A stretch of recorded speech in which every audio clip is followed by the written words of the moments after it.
Welcome to Top 10 Emotional Comeback. Have you ever watched your entire world shatter while the person who promised to love you forever smiles at your destruction? Have you ever felt so utterly, desperately alone that you couldn't breathe? Today, I'm sharing a story that will shake you to your core.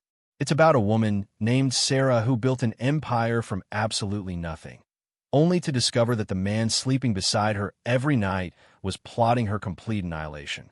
But here's the thing, this story isn't just about betrayal. Oh no, it's about something that will restore every ounce of faith you've lost in humanity. Because sometimes, just sometimes, salvation comes from the most impossible place. Sometimes the quietest whisper carries the most powerful truth. And sometimes, designer clothes and luxury cars mean absolutely nothing compared to one brave act of human kindness. This story will infuriate you. It will break your heart. And by the end, I promise you, it will remind you why we should never, ever dismiss those society has made invisible. Please like this video and listen to my story till the end, and let me know which city you're listening from. That way, I can see how far my story has traveled. Now, let me take you inside that suffocating courtroom in Port Harcourt. The air was thick, heavy, almost impossible to breathe. You know that feeling when the ceiling fans are spinning, but all they're doing is pushing hot, stale air in circles? That's exactly what it was like.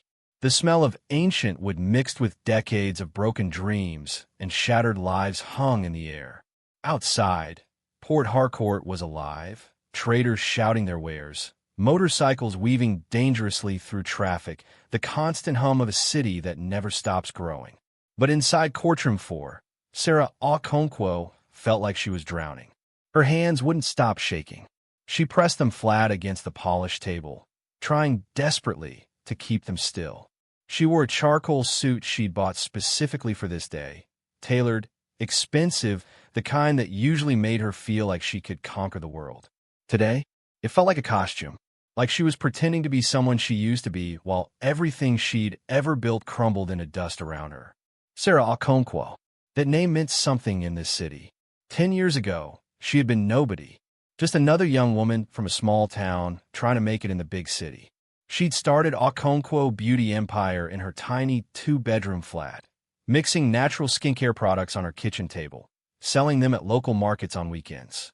She had formulas she'd perfected over years, using shea butter from the north, coconut oil from local suppliers, palm kernel oil her grandmother had taught her to process. She had vision. She had fire. She poured every single waking hour into building something real.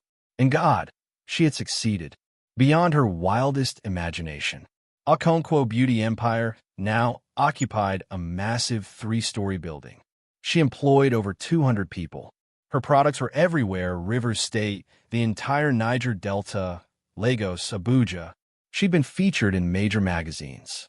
Young women looked at her and saw proof that you could start with nothing and build everything. She had 3 luxury hotels, properties scattered across the South, a logistics company moving goods throughout the region, investments, wealth, success. But as she sat in that courtroom, with the judge's bench towering in front of her and curious eyes boring in her back, Sarah felt smaller than she'd ever felt in her entire life. Across the aisle sat Marcus, her husband of 10 years. He didn't even look at her. He never looked at her anymore. Instead, he leaned back in his chair with that casual confidence that at first made her heart flutter, whispering something to his lawyer, a sharp-faced man in an expensive imported suit who probably charged more per hour than most people made in a month. Marcus smiled at something the lawyer said. That smile made Sarah's stomach turn violently. She remembered when that smile used to make her knees weak. She remembered their first meeting at a business event, how he'd been charming, attentive, genuinely interested in everything she said. He'd told her she was brilliant, beautiful, that she deserved someone who would support her dreams, not compete with them. She had believed every single word. They married quickly, swept up in what felt like destiny. No prenuptial agreement. That would have meant she didn't trust him. And Sarah had been raised to believe marriage meant total trust, complete partnership. Besides, she loved him. And Marcus had sworn, over and over, that he loved her too. He'd Never worked a single day at Okonkwo beauty empire. Never created a single product. Never stayed up until 2 in the morning balancing accounts or fixing production disasters. But he'd been there. Always supportive, he'd said. The man behind the successful woman. Or so she'd thought. 6 months ago, Marcus filed for divorce. Not just divorce. He was demanding half of everything. Half of Okonkwo beauty empire. Half of the hotels. Half of the logistics company. Half of everything she'd built with her blood, sweat, and tears. And because they had no prenup because they'd married before the business really exploded, his lawyers claimed he was entitled to it all. Community property, they called it. Marital assets. But Marcus wasn't satisfied with just half. He wanted everything. All of it. And to get it, he'd spent 6 months systematically destroying her reputation, her sanity, her life. He claimed she was mentally unstable, that she'd embezzled company funds to feed a gambling addiction, that she'd been secretly moving money to offshore accounts, that she was unfit to run a business, let alone continue as CEO. He had witnesses, documents, bank statements that looked absolutely damning. And Sarah? She had nothing. No, that wasn't quite right. She had the truth, but she was learning, painfully, that truth doesn't always matter when lies are packaged professionally enough. The courtroom was packed. Sarah could feel eyes on her from every direction. Some looked at her with pity, others with judgment. A few with that sick satisfaction people get from watching successful people fall. Your Honor, Marcus's lawyer stood up, his voice dripping with practiced authority. Barrister Chinedu Nwosu was one of the most expensive divorce lawyers in Port Harcourt. His reputation was built on winning impossible cases and extracting maximum settlements.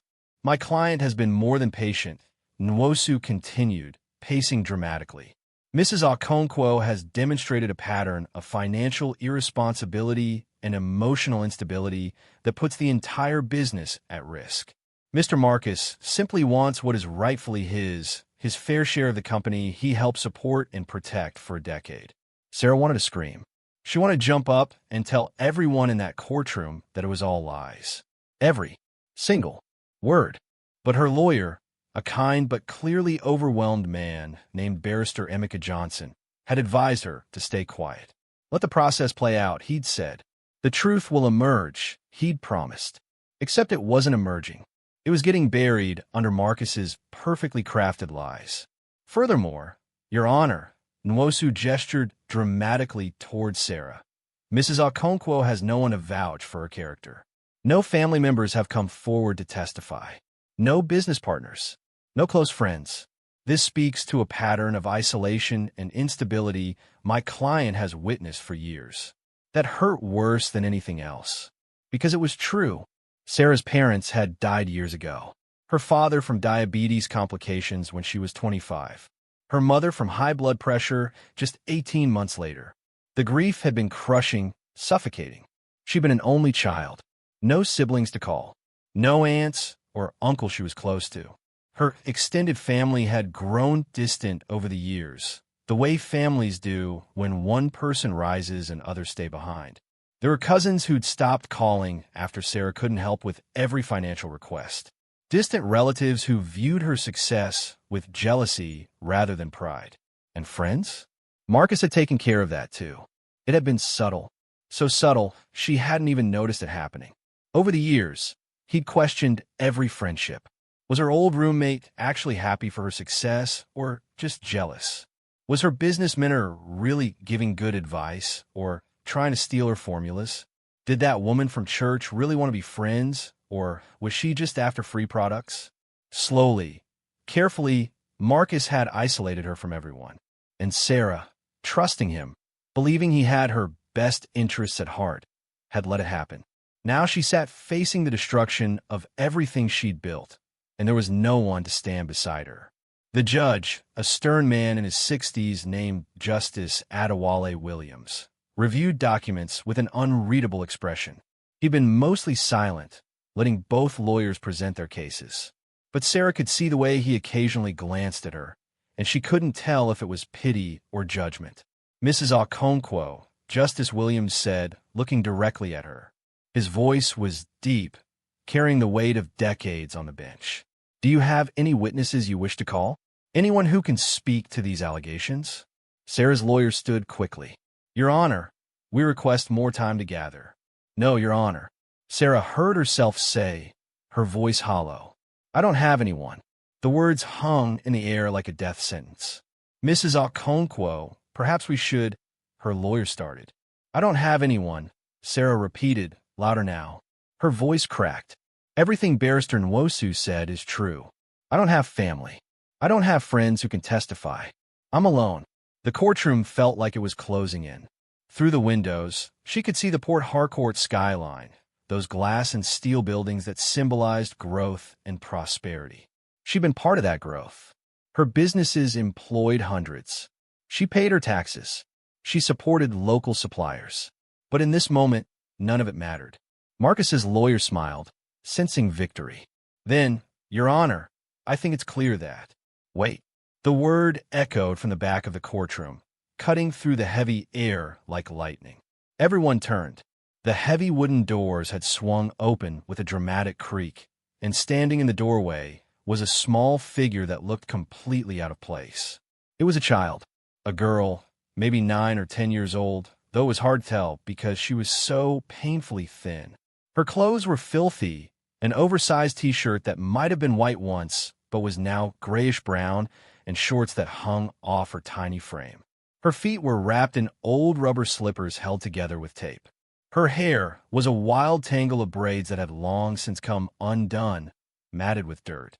She looked like one of the street children who lived at intersections, weaving between cars with hands outstretched. The children most people pretended not to see. I have something to say, the girl called out, her voice thin but absolutely determined. Her small chest heaved like she'd been running. I have something important for the judge. Wait, who is this child? And why does Marcus suddenly look like he's seen a ghost? What could a street child possibly know about Sarah's case? Keep watching because what happens next will absolutely shock you. The bailiff, a large man in uniform, moved immediately to intercept the girl, his face showing clear disgust. You can't be in here. This is a courtroom, not the street. Go back outside before. Let her approach. Justice Williams's hand shot up, his eyes fixed on the girl. More specifically, he was watching Marcus's reaction, and Marcus's face had gone completely white. All the confidence, all the smugness, all that practiced calm had evaporated instantly. He stared at the girl like she was a ghost, his mouth slightly open, his hands gripping the table edge so hard his knuckles turned white. I want to hear what this child has to say, Justice Williams said firmly. Your Honor, Barrister Nwosu protested, jumping to his feet. This is highly irregular. We can't just allow any street child to... Sit down, Barrister. Justice Williams's voice was ice cold. I will determine what is allowed in my courtroom. Now sit. The bailiff stepped aside reluctantly, and the girl walked down the center aisle. Her rubber slippers made soft, squeaking sounds on the polished floor. Every single eye in the room followed her. Grace could hear people whispering, confused, disgusted, curious. Look at her, so dirty. What's a beggar doing here? That poor child. Sarah stared at the girl, completely confused. She'd never seen this child before. At least, she didn't think she had. Why was she here? What could she possibly have to say? The girl reached the front and stood before the judge's bench. She was so small the top of her head barely reached the witness stand. But when she spoke, her voice carried strength that seemed impossible for someone so young. My name is Faith, she said, pronouncing each word carefully. Faith Adeyemi. I live on the streets near the industrial area. Most people call me that beggar girl. Or they don't call me anything at all because they pretend I'm not there. Justice Williams leaned forward, his expression softening slightly. Go on, Faith. What do you want to tell the court? Faith turned and pointed directly at Marcus, her small fingers shaking but steady. That man is a liar. Everything he said about the woman, about Mrs. Sarah, is a lie. I know because I heard him say it. The courtroom exploded. People gasped, shifted in seats, whispered frantically. Reporters scribbled notes furiously. Marcus's lawyer jumped up. Your Honor, this is absurd. We're going to take testimony from a street child who probably doesn't even understand what's happening here. This is clearly a setup. Sit down, Justice Williams said, his voice like iron, or I'll hold you in contempt. The child is speaking. Faith took a deep breath, her small shoulders rising and falling. Sarah could see she was terrified, but something was pushing her forward. Something stronger than fear. 2 weeks ago, Faith continued, words coming faster now, like she was afraid she'd lose courage. I was outside the Golden Palace restaurant on ABA Road. You know that place? It's fancy, where rich people go. They have an outside patio with a heating vent underneath. When it's cold or raining, I sit there because it's one of the only warm places I know. She paused, gathering her thoughts. Sarah noticed the girl's hands trembling. It was raining that night. Really raining, the kind that floods the streets. I was sitting under the patio, pressed against the wall next to that vent, trying to stay dry. The restaurant was busy. Lots of people coming and going. Nobody noticed me. People never see me. I'm like furniture. Like I'm part of the street, not a person. Sarah felt her heart breaking for this child, but she still didn't understand what this had to do with her case. She glanced at Marcus, who looked like he might throw up. Faith pointed at Marcus again, more firmly. That man was there, sitting at a corner table, and he was with another man. She turned and pointed at Marcus's lawyer. That man, the one in the expensive suit who keeps talking. Barrister Nwosu had gone pale now too. His earlier confidence completely disappeared. They didn't see me, Faith said. There were plants between their table and the wall, big potted plants with leaves. I could see them through the leaves, but they couldn't see me, and I could hear everything they said. Justice Williams leaned even further forward. What did you hear, Faith? They were drinking something in tall glasses with ice. Wine, I think. And they were laughing. Laughing really hard, like they just heard the funniest joke in the world. Faith's voice hardened, and suddenly she sounded older than her years. The man, Mr. Marcus, he said Mrs. Sarah was easy pickings. He said that exact phrase. Easy pickings. Because she had nobody, no family, no close friends. He called her an orphan with a big bank account. Sarah felt like she'd been punched in the stomach. Hearing it said out loud in this child's innocent voice made it so much worse. The cruelty, the calculated betrayal. He said she was the perfect target. Faith continued, her voice getting stronger. He said he was going to burn her business to the ground so he could retire on all her hard work. He told the lawyer he'd already paid someone named Thomas, someone who used to work for Mrs. Sarah, to lie and say she stole money. He said he had fake bank statements showing money going to gambling sites, but he'd made them himself on his computer. He was laughing about how easy it was to fake her signature. The courtroom went completely silent. Sarah stared at Faith, unable to process what she was hearing. This child, this girl she'd never met, had just described exactly what Marcus had done. Things Sarah had suspected, but could never prove. Marcus was on his feet, his face twisted with rage and panic. This is insane. Your Honor, you cannot seriously consider testimony from some street rat who probably. I said sit down. Justice Williams's voice cracked like thunder. The courtroom shook. One more outburst, and I will have you removed in handcuffs. Do you understand me, Mr. Marcus? Marcus sat, but his eyes never left Faith. If looks could kill, that little girl would have been ashes. Faith reached into her ragged shorts pocket and pulled out a crumpled piece of paper.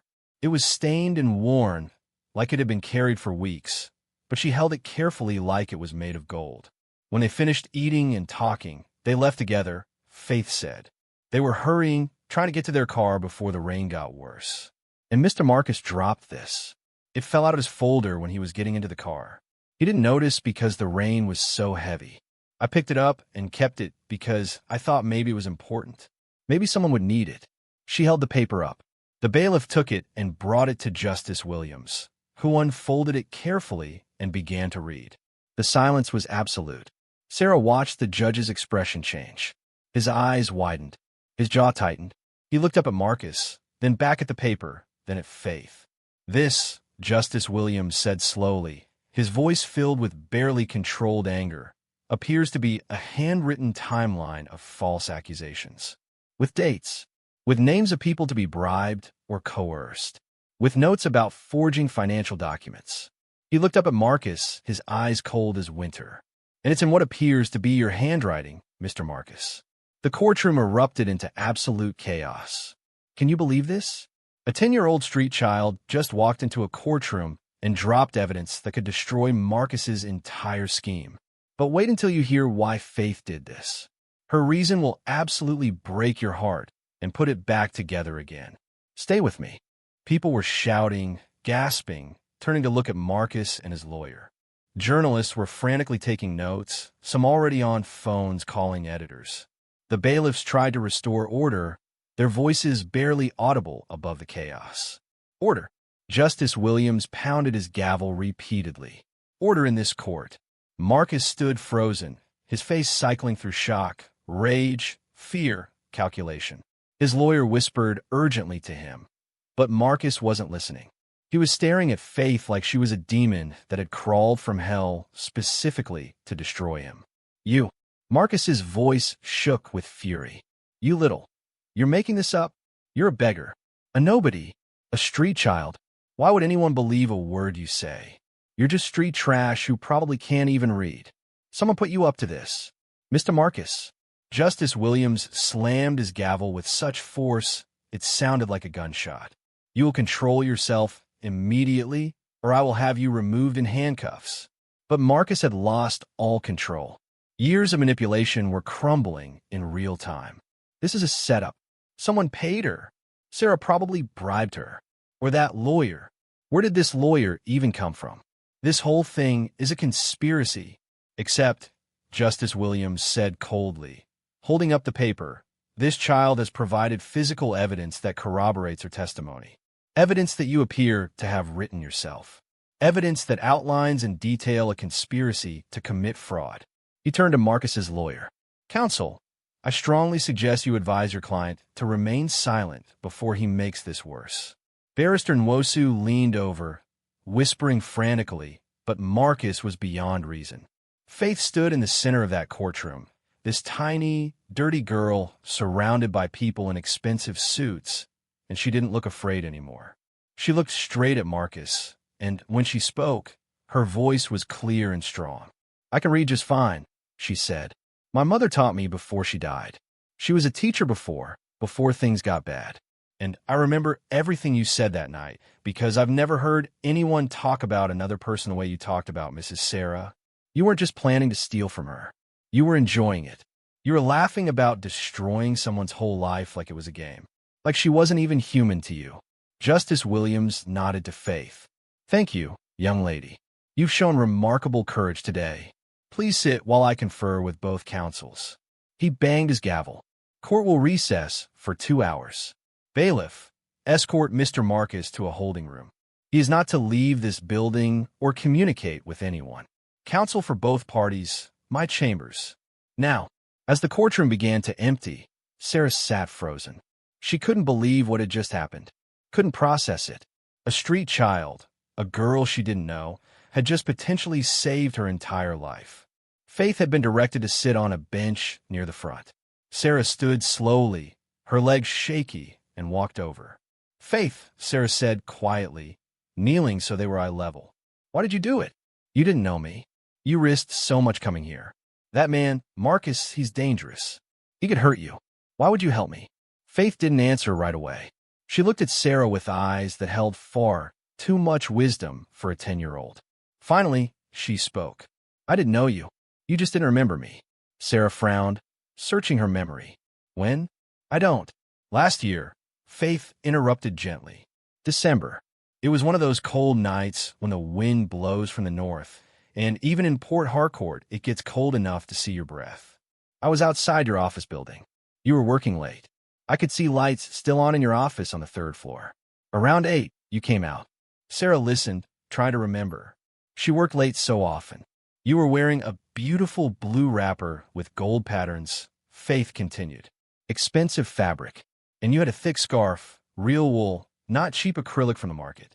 I was sitting against the wall near the entrance, shivering. I was so cold, I couldn't stop my teeth from chattering. My hands were numb. Something flickered in Sarah's memory. A cold night. A child by her building. You saw me, Faith said, her voice very soft now. Most people don't see me. They look through me like I'm not really there. Like I'm invisible. But you stopped. You stood there for a moment, and I thought maybe you were going to tell me to leave or call security to chase me away like other building managers do. Sarah felt tears forming because now she remembered.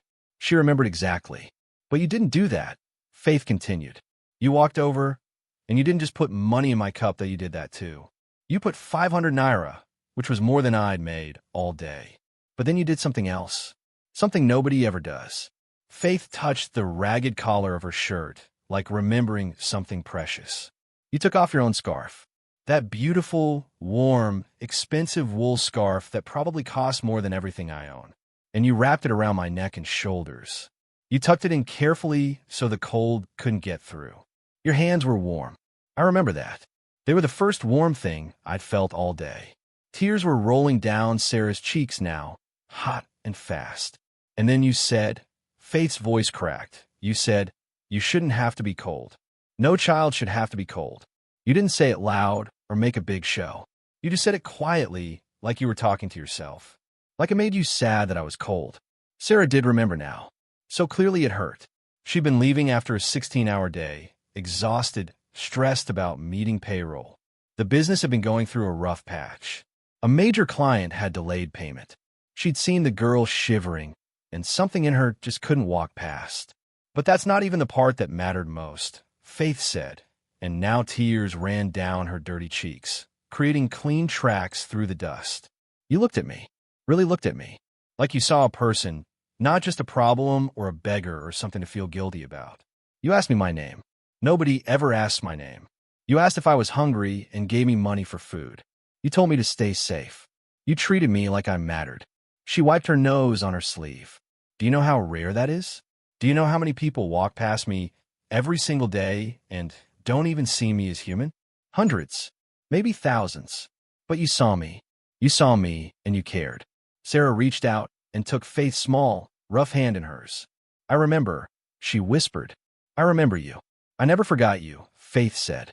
I kept that scarf for 2 months until someone stole it while I was sleeping under the flyover. But I didn't need the scarf to remember. I remembered your face. I remembered the name on your building. I remember that someone in this whole city had looked at me and seen a person. She squeezed Sarah's hand tightly with surprising strength. So when I saw you in a newspaper a few weeks ago, when they wrote about your divorce case and how your husband was trying to take your company, I recognized you immediately. I cut out the article and kept it. I started reading everything I could find about your case. I used the free Wi-Fi at the library. The library lets you in? Sarah asked, surprised. Faith shook her head. Not inside, but the Wi-Fi reaches outside. So I sit on the steps with this phone. She pulled out the battered device. Someone gave it to me when I helped them carry shopping. It's old and cracked, but it works. And when you saw Marcus at the restaurant, that was 2 weeks ago. I was there because the manager lets me sit by the vent when it's cold or raining. He doesn't chase me away. And that night, when I heard those men talking, Faith's jaw set with determination, I knew I had to do something. They were talking about destroying you, about taking everything you built. And I thought about how you gave me your scarf, how you treated me like a person. And I decided that wasn't going to happen. Not if I could stop it. Sarah couldn't help it. She started crying. Not quiet, dignified tears. Deep, shaking sobs of someone who'd been carrying too much weight for too long and finally had permission to break down. She pulled Faith into a hug, this tiny girl who smelled like the streets and had dirt under her fingernails, and held her like she was the most precious thing in the world. Because in that moment, he was wrong, Sarah said when she could speak. Marcus was so wrong. He said I had nobody. He thought that made me weak, made me an easy target. But I did have someone. I had you, and you're worth 1,000 of him. I'm not crying, you're crying. But listen, the courtroom drama isn't over yet. When Justice Williams comes back with his decision, Marcus is going to lose his mind completely. And what happens to Faith? Keep watching because this story is about to take another incredible turn. The next 2 hours were a blur. Justice Williams had summoned both legal teams to his chambers, a book-lined room that smelled of old leather and pipe tobacco. Sarah wasn't allowed in, but Barrister Emeka Johnson later told her what happened. Justice Williams was furious. Emeka said, his hands still shaking from the encounter. I've never seen him like that. He laid that document on his desk, the paper Faith found and demanded an explanation. Barrister Nwosu tried to claim it was inadmissible, that there was no proof Marcus wrote it, that Faith could have fabricated it. And what did the judge say? Sarah asked. He compared the handwriting to signatures on the divorce petition Marcus had signed. Perfect match. Then he did something I've never seen. He called in a court clerk who used to work with Marcus. The clerk confirmed it was Marcus's handwriting instantly. Could tell by the way Marcus makes his capital M's and dots his I's. Sarah closed her eyes, relief flooding through her. So it's real. The evidence is solid. More than solid, Emeka said. That paper is damning. It lists dates, names, amounts paid for false testimony. There's a note about Thomas Okonkwo, your former accountant, and how much he was paid to embezzle and claim you authorized it. There's mention of Chief Adebayo, plans to merge your logistics business with his after the divorce. It's all there. What happens now? Emeka took a deep breath. Justice Williams has ordered a complete freeze on all assets. Yours and Marcus's. Nothing can be sold, transferred, or mortgaged. He's also referring the case to the Economic and Financial Crimes Commission for criminal investigation. Marcus could face serious charges. Conspiracy to commit fraud. Forgery. Attempted theft. Sarah felt like she could breathe for the first time in months. And my businesses? Safe. The judge made clear that until guilt is proven, you retain full control. Marcus has been ordered to have no contact with you, your employees, or any aspect of your business operations. When court reconvened, Justice Williams's expression was stern. After reviewing the evidence presented today, he announced, his voice carrying across the packed courtroom, I am ordering an immediate suspension of these divorce proceedings pending a full investigation into allegations of fraud and conspiracy. Mr. Marcus Okonkwo, you are hereby ordered to surrender your passport and remain within Rivers State. You are prohibited from contacting your wife, from accessing any of her business accounts, and from selling or transferring any jointly held property. Marcus sat rigid, his face ashen. Furthermore, Justice Williams continued, I am referring this matter to the EFCC with a recommendation for immediate investigation. The evidence suggests systematic fraud, conspiracy to commit theft, and subornation of perjury. He picked up his gavel. Mrs. Sarah Okonkwo, all properties and businesses registered in your name are hereby confirmed as your sole property pending outcome of this investigation. Any claims by Mr. Marcus Okonkwo are suspended until criminal charges are resolved. He looked directly at Marcus. Mr. Marcus, you should retain criminal counsel. This court will reconvene in 60 days to review the EFCC investigation status. Until then, you are bound by all conditions I've outlined. Violation will result in immediate arrest. The gavel came down with a sharp crack. Court is adjourned. The courtroom exploded. Reporters rushed for exits, already calling editors. Spectators talked animatedly. Security moved to ensure Marcus didn't approach Sarah or Faith. But before anyone could stop him, Marcus lunged toward Faith, his face twisted with rage. You little. Inspector Daniel Adelik, who'd been sitting quietly in the gallery observing, moved with surprising speed. He intercepted Marcus, physically blocking his path. That's enough, Mr. Marcus, Inspector Adelik said calmly but firmly. I suggest you leave quietly before I arrest you for threatening a minor witness. Who are you? Marcus snarled. Inspector Daniel Adelik, State CID. He pulled out his badge. I've been assigned to investigate your case. So please, make my job easier and do something stupid right now. For a moment, Marcus looked like he might throw a punch. But Barrister Nwosu grabbed his arm, pulling him away, whispering urgently.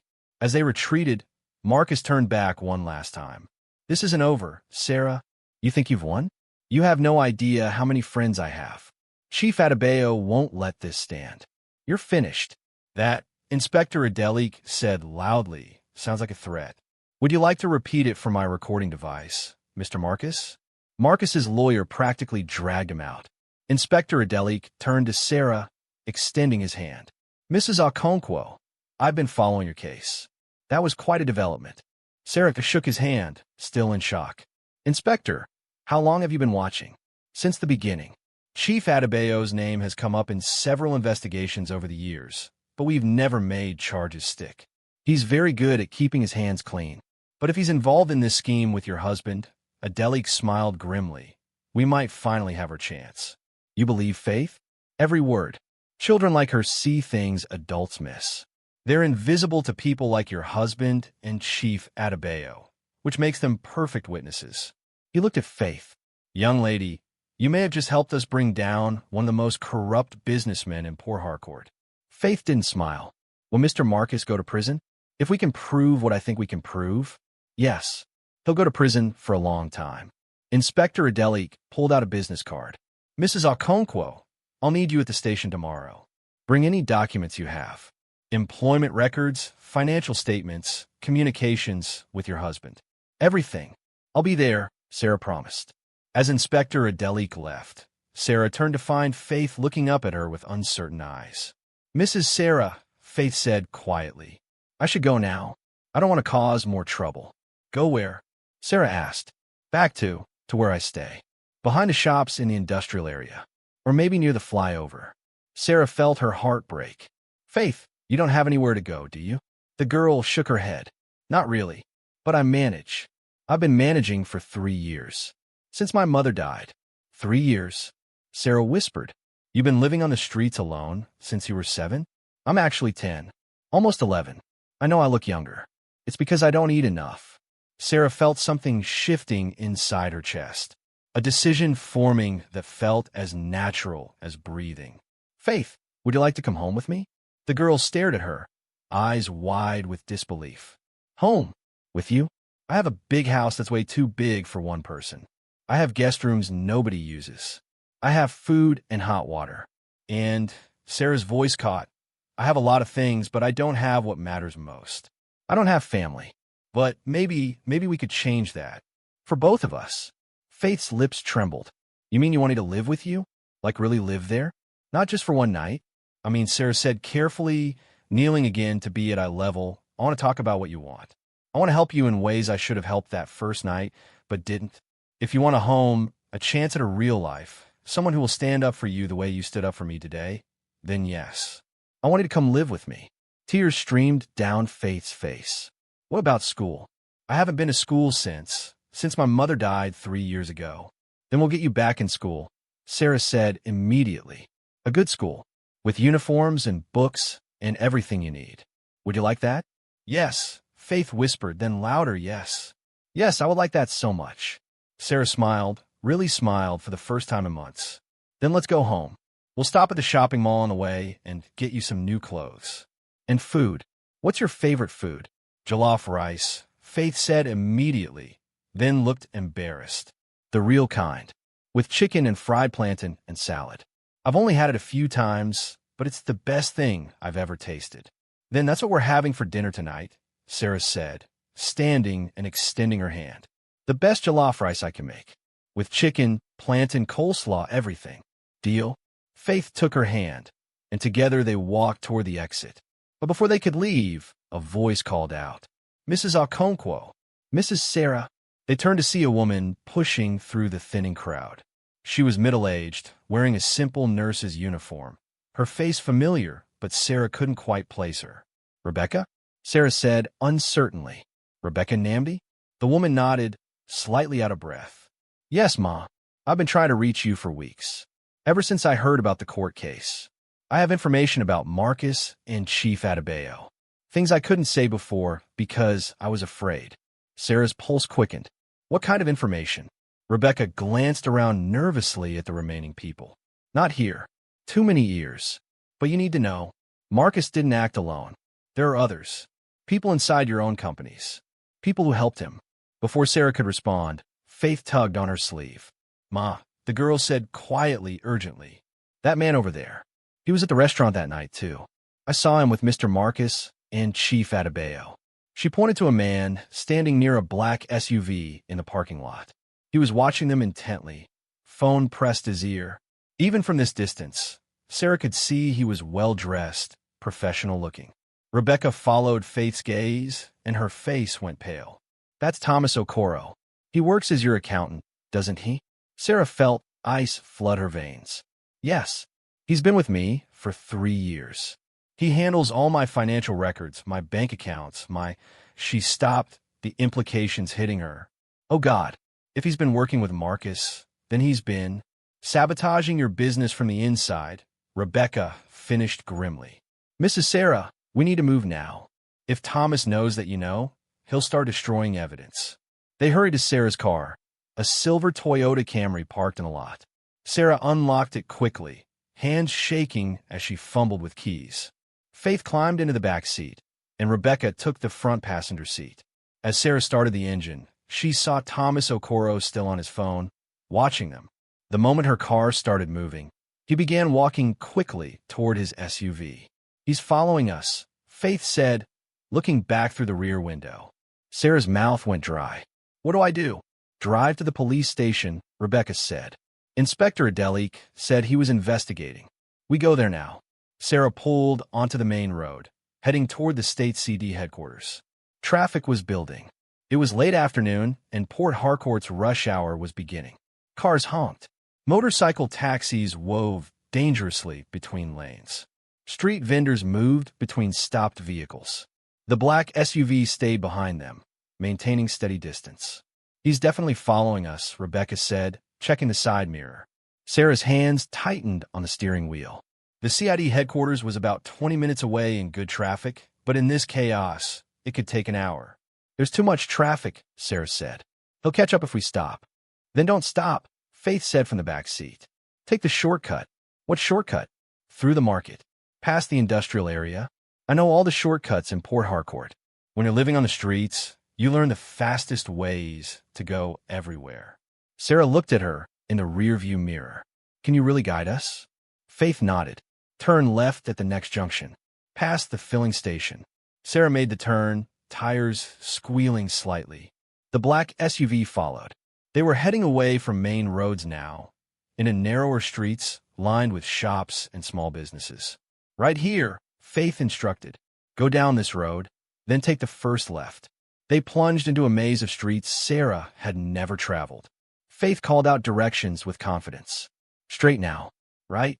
Watch for the potholes. Left at the compound with the blue gate. The black SUV was still behind them, but Sarah noticed it was having more trouble navigating the narrow, crowded streets. Turn right up ahead, Faith said. There's a shortcut through the market. You have to drive slow because there are people, but it comes out near the CID building. Sarah turned into what appeared to be a marketplace alley, barely wide enough for her car. Traders were selling vegetables, fish, clothes, electronics. People jumped aside as her car approached, some shouting curses, others moving calmly like cars drove through here every day. Just keep going, Faith encouraged. Don't stop. Sarah inched forward, heart pounding.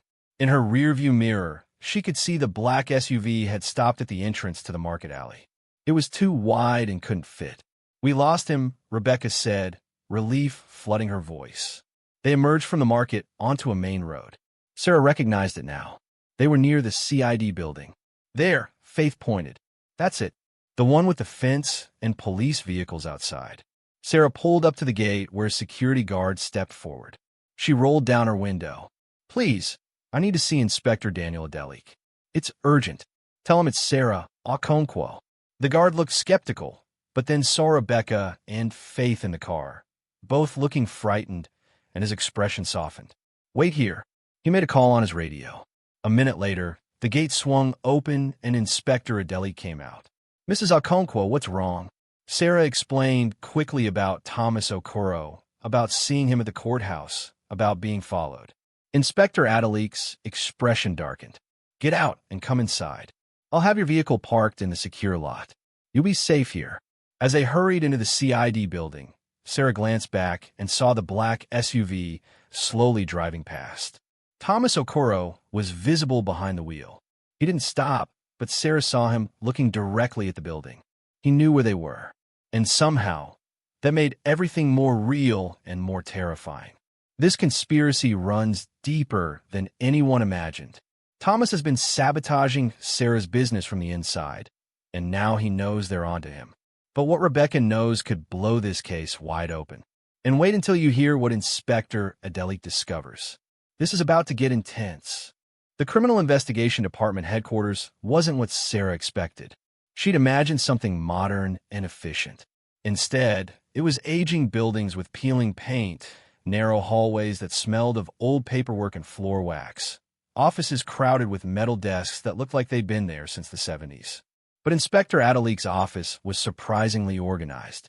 Files neatly stacked, a map of River State on one wall with various locations marked with colored pins, a bookshelf with police manuals, law books, and case files. He gestured for them to sit. Sarah and Faith on a small sofa, Rebecca on a chair near the desk. Now, Inspector Adelik said, pulling out a notebook, "Tell me everything. Start from the beginning." For the next hour, they talked. Rebecca explained about financial irregularities she discovered when she worked at Sarah's hotel, how money had been disappearing from accounts, how she'd reported it to Thomas Okonkwo, only to be told she was mistaken, how she'd been fired shortly after. "I kept copies," Rebecca said, pulling a folder from her bag. Photocopied bank statements, transfer receipts, handwritten notes. Thomas was siphoning money, not just from the hotel accounts, but from a logistics company too, sending it to offshore accounts. Inspector Adelik examined the documents carefully. "These accounts, do you know who owns them? Some are registered to shell companies, but I did research. If you trace ownership through corporate filings," Rebecca pulled out another sheet, "they lead back to companies controlled by Chief Adebayo." Inspector Adelik's eyes lit up. "Now that's interesting. Very interesting indeed." Faith spoke up, her small voice clear. At the restaurant, when Mr. Marcus and Chief Adebayo were talking, they mentioned Thomas's name.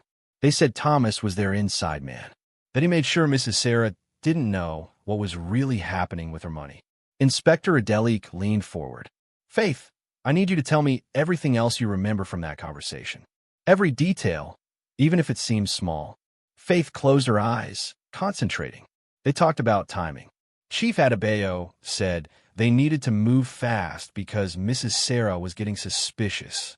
She'd started asking questions about missing money. Thomas had told her it was just accounting errors, but she was pushing for an audit. Sarah nodded. "That's true. About 2 months ago, I noticed discrepancies in our quarterly statements. Thomas kept assuring me it was nothing, just some invoices that hadn't been properly recorded. But something felt wrong." "What else, Faith?" They talked about a woman, someone at the land registry.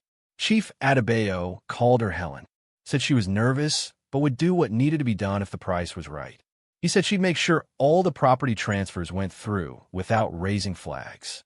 Inspector Adelik sat back, a grim smile on his face. "Helen Chuckwill. She works at the land registry office. We've suspected her of taking bribes for years, but we've never been able to prove it. This might be our chance." He made several phone calls, speaking in low, urgent tones. When he finished, he turned back to them.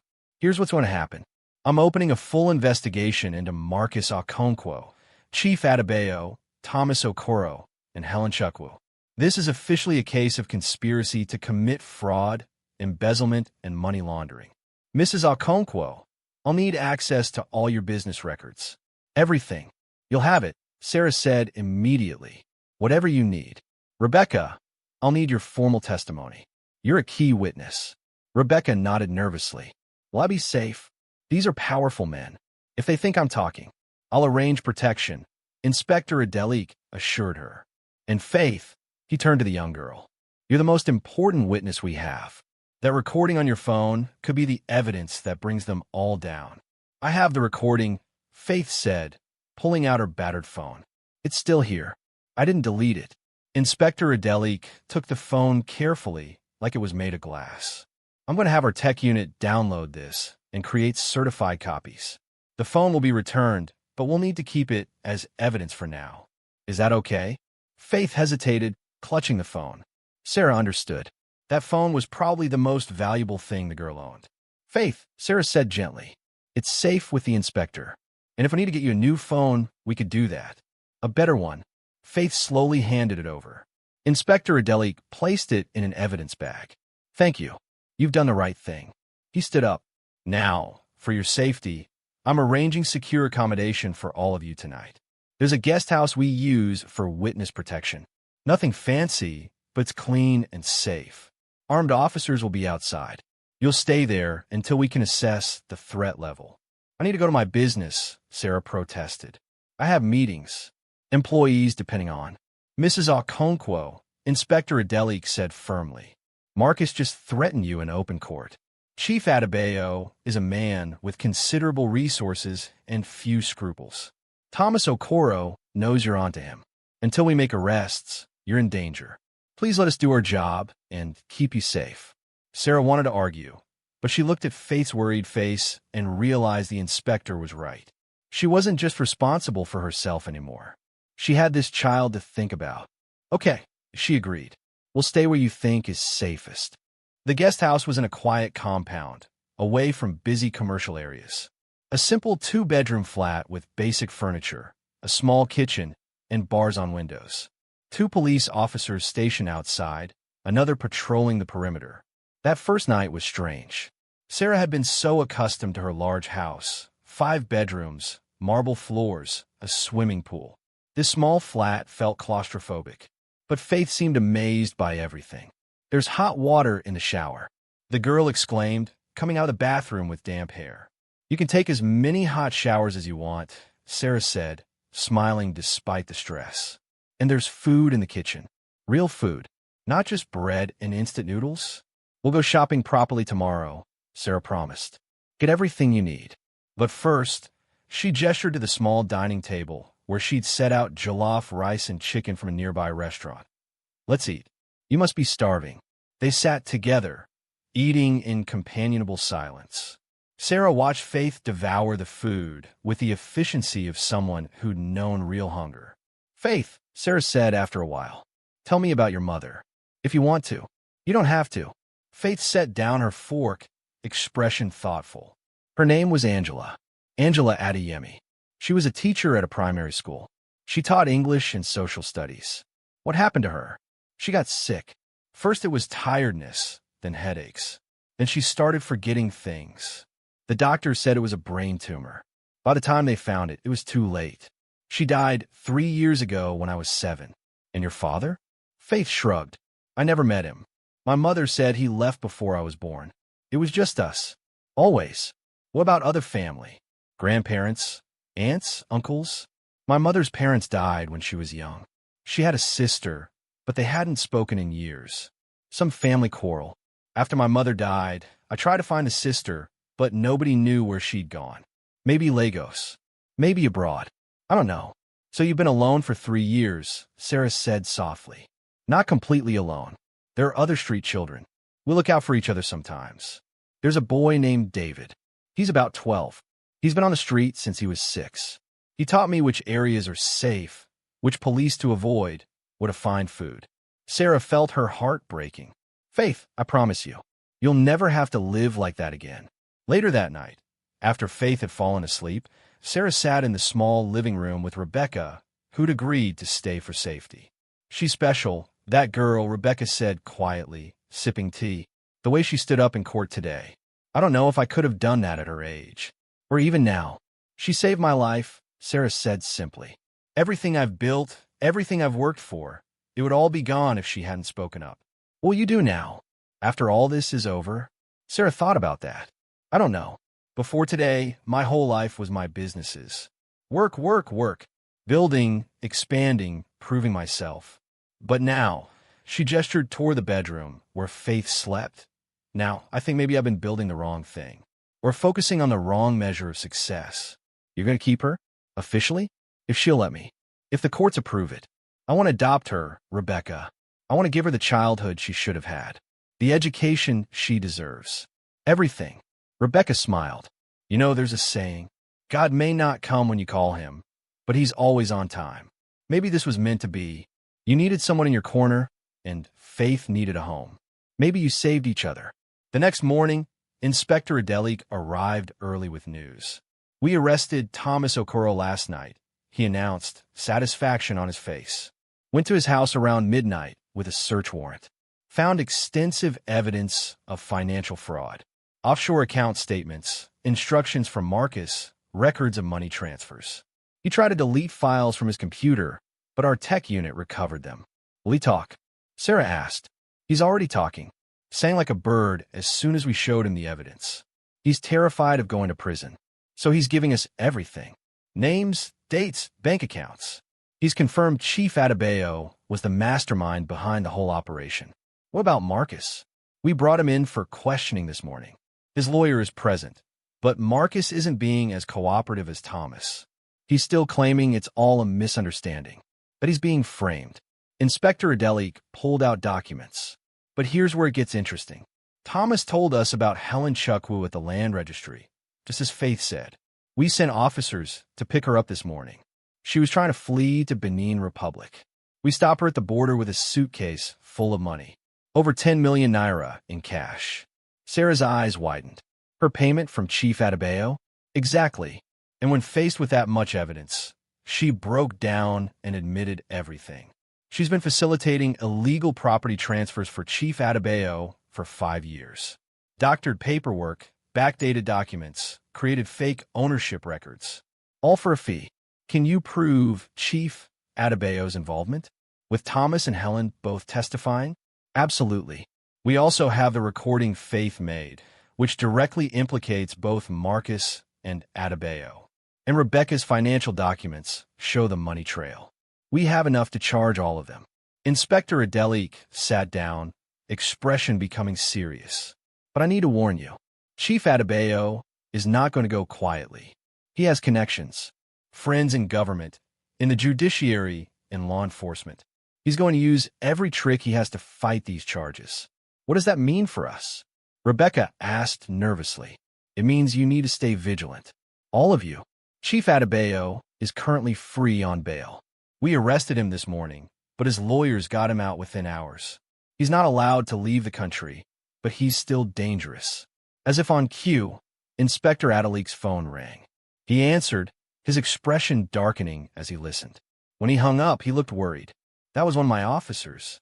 Chief Adebayo just held a press conference. He's claiming this is all a conspiracy against him. That Sarah fabricated evidence because she wanted to destroy a business competitor. He's saying the recording is fake, that the child witness was coached, that it's all a setup. Sarah felt rage building in her chest. That's absurd. How can he? He's rich and powerful, Inspector Adelik said grimly. He can say whatever he wants, and people will listen. We need to be prepared for a PR battle on top of the legal one. Then I'll hold my own press conference, Sarah said, standing up. I'll tell people the truth. Mrs. Okonkwo, I don't think. Inspector, with respect, I've been silent for months while Marcus destroyed my reputation. While people whispered I was crazy, unstable, a thief. I'm done being silent. If Chief Adebayo wants a fight, he'll get one. Inspector Adelik studied her, then nodded slowly. All right, but I'm assigning more security. And we do this carefully, strategically. Agreed. That afternoon, Sarah held a press conference on the CD headquarters steps. Every major news outlet in Port Harcourt was there. TV stations, newspapers, radio. Inspector Adelik stood beside her, as did Barrister Ngozi Ease, a human rights lawyer who'd agreed to represent Sarah pro bono after seeing news of the case. Sarah had dressed carefully. Simple but elegant dress. Hair pulled back. Minimal makeup. She wanted to look professional but approachable. Strong but honest. Faith stood slightly behind her, wearing new clothes they'd bought that morning. The transformation was remarkable. Cleaned up, properly dressed, the girl looked like any other middle-class Nigerian child. Sarah stepped up to the microphones. Good afternoon. My name is Sarah Okonkwo, and I'm the founder and CEO of Okonkwo Beauty Empire. 2 days ago, I sat in a courtroom expecting to lose everything I'd spent 10 years building. I had no family to support me, no close friends to testify for my character. I was alone, facing the destruction of my life's work at the hands of a man I had trusted completely. My husband, Marcus Okonkwo. She paused, letting that sink in. What I didn't know was that I wasn't alone, because sometimes help comes from the most unexpected places. Sarah gestured to Faith. This young woman is Faith Adeyemi. She's 10 years old. For the past 3 years, she's been living on the streets of Port Harcourt, and she's the reason I'm standing here today. Sarah explained as simply as she could what had happened. The recording. The overheard conversation. The evidence of conspiracy. Chief Adebayo has claimed this is all fabricated, that I somehow coached a child to lie in court. But I want everyone watching to understand something. I had never met Faith Adeyemi before she walked into that courtroom. I didn't even know her name. She came forward because she saw an injustice and refused to look away. She came forward because once I showed her a simple act of kindness. I gave her my scarf on a cold night, and she remembered. Sarah's voice grew stronger. That's what this is really about. Not business rivalries or court cases or who has more money and power. It's about basic human decency. It's about seeing people who society tells us are invisible. It's about having the courage to speak truth, even when you're small and powerless and scared. She looked directly at the cameras. Chief Adebayo, you can try to destroy me with your lawyers and your money and your connections. But you made one crucial mistake. You underestimated the power of one child who refused to be silent. And you underestimated every person in this city who's tired of watching powerful men get away with crushing those who dare to succeed. The questions came rapid fire after that, but Sarah answered each one calmly and clearly. When reporters tried to ask Faith questions, Barrister Ngozi stepped in. Faith Adeyemi is a minor witness in an ongoing investigation. She will not be answering questions. But I will say this. What this child did took more courage than anything I've seen in my 15 years as a lawyer. And anyone who tries to intimidate her or discredit her testimony will have to go through me first. The press conference was the lead story on every evening news program. By the next morning, justice for Sarah was trending on Nigerian Twitter. Women's groups were organizing rallies. Business leaders were speaking out in support. But there was also backlash. Chief Adebayo's supporters, and he had many, flooded social media with counter-narratives. Some claimed Sarah was using a vulnerable child for sympathy. Others suggested the whole thing was an elaborate hoax. A few even made thinly veiled threats. Through it all, Inspector Adelique's investigation continued. More witnesses came forward. Employees from Sarah's companies who Thomas Okonkwo had tried to coerce into giving false testimony. Business associates of Chief Adebayo's who'd seen him with Marcus. Even Helen Chukwu provided detailed accounts of how the conspiracy had been planned. 10 days after Faith's testimony, the EFCC announced formal charges. Marcus Okonkwo was charged with conspiracy to commit fraud, forgery, and attempted theft. Chief Adebayo was charged with conspiracy, money laundering, and corruption. Thomas Okonkwo and Helen Chukwu were charged as co-conspirators, but offered reduced sentences in exchange for full cooperation. Barrister Chinedu Nwosu, Marcus's lawyer, was suspended from practicing law pending an ethics investigation into his role in the conspiracy. 3 months later, the trial began. The Port Harcourt High Court had assigned the case to a different judge. Justice Adewale Williams had recused himself due to his involvement in the initial proceedings. The new judge, Justice Patricia Okoye, was known for her no-nonsense approach and reputation for being incorruptible. The courtroom was packed every day. Security was tight. Multiple checkpoints, bag searches, metal detectors. The media presence was overwhelming. Sarah attended every session, with Faith often beside her. The girl had started school, Greenfield International School, and was thriving. But she insisted on being present whenever she wasn't in class. I started this, Faith said simply. I need to see it through. The prosecution laid out a methodical case. They presented the recording Faith had made, with expert testimony confirming it was authentic and unaltered. Financial documents showing Thomas Okonkwo had systematically stolen from Sarah's companies and transferred money to accounts controlled by Chief Adebayo. Testimony from Rebecca Namdi about discovering the fraud and being fired. Documents from Helen Chukwu showing how she'd falsified property records. The handwritten timeline that Faith had found. A piece of paper that laid out the entire conspiracy in Marcus's own handwriting. Testimony from multiple witnesses who'd seen Marcus and Chief Adebayo meeting secretly, who'd been approached to give false testimony, who'd noticed irregularities but been too afraid to speak up. The evidence was overwhelming. But Chief Adebayo's defense team, expensive Lagos lawyers, fought every point. They tried to have the recording excluded. They questioned Faith's credibility. They suggested Thomas and Helen were lying to reduce their own sentences. When Faith took the stand, Chief Adebayo's lead attorney tried to intimidate her. "Young lady," he said condescendingly, "do you understand what perjury is?" "Yes," Faith said calmly. "It means lying under oath. And I'm not lying. You claim you were sitting outside a restaurant and just happened to overhear a conversation. That's quite convenient, isn't it?" "It's not convenient," Faith replied. "It's where I was. I sit there sometimes because the heating vent keeps me warm. I wasn't trying to hear anything, but they were talking loudly and I couldn't help but hear." "And you just happened to have a recording device?" "A phone. Someone gave it to me. I told you that already." "A homeless child with a smartphone? That's unusual." Faith's eyes flashed with anger. "Homeless children are still children. We're not stupid. Lots of street kids have phones. People throw away old ones, or sometimes kind people give them to us. I'm not lying about that either." The lawyer switched tactics. "Have you been promised anything by Mrs. Okonkwo? Money? A place to live? A reward for your testimony?" "Objection." The prosecutor shot to her feet. "Counsel is harassing the witness." "I'll allow the question," Justice Okoye said. "But be careful, barrister. This is a child witness." Faith didn't wait for the question to be repeated. "Mrs. Sarah has been kind to me. She's giving me a home and helping me go to school. But she didn't ask me to lie. She didn't even know I existed until I walked into the first court hearing.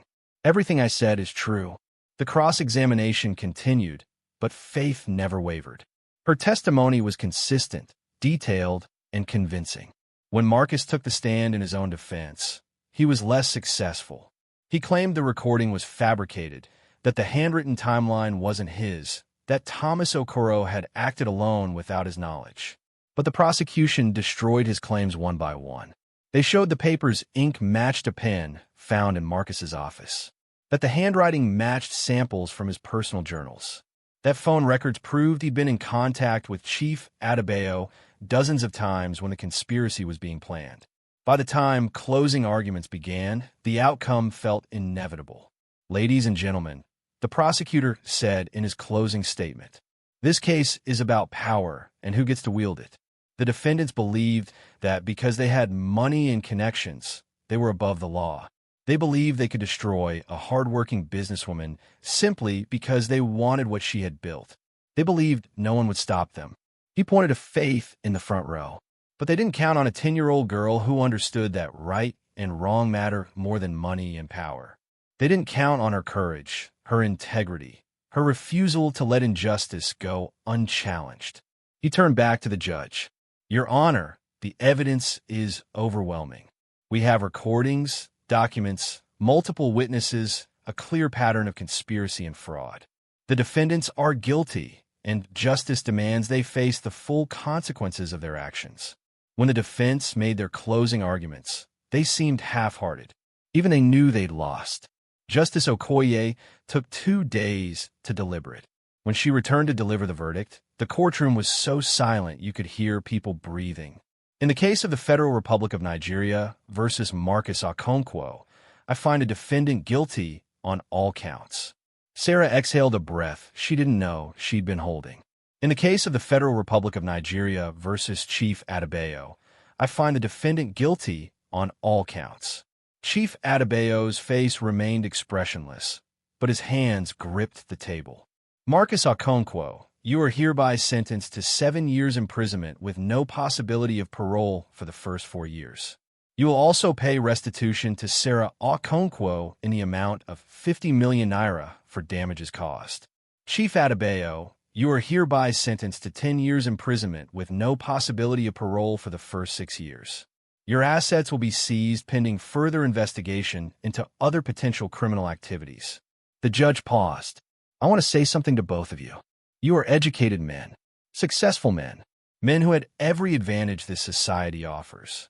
And yet you chose to use those advantages to destroy someone who had worked hard to earn her success.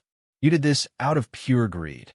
And you nearly succeeded because you assumed wealth and connections would protect you from consequences." She looked at Faith. "But you didn't account for the fact that truth has a power all its own. That courage can come from the most unexpected places.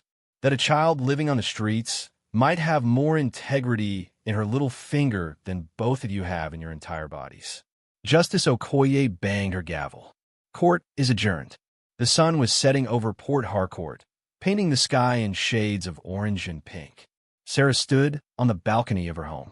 Not the large, empty house she used to live in, but a new place. Smaller, cozier, filled with life. Faith, now 12 years old, was in the living room doing homework. She was in JSS 1 now at Greenfield International, consistently topping her class. She had friends, hobbies, dreams for the future. In 2 weeks, the formal adoption would be finalized. Faith would legally become Faith Sarah Okonkwo. The Sarah Foundation for Orphans and Vulnerable Children had grown beyond Sarah's wildest dreams. They now supported over 200 children across River State. Housing, education, medical care, counseling, job training.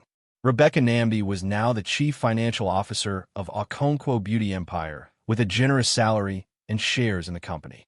She turned down several lucrative job offers, choosing to stay with Sarah. Barrister Ngozi Ease had joined the foundation as its legal director, providing free legal services to women facing domestic abuse or exploitation.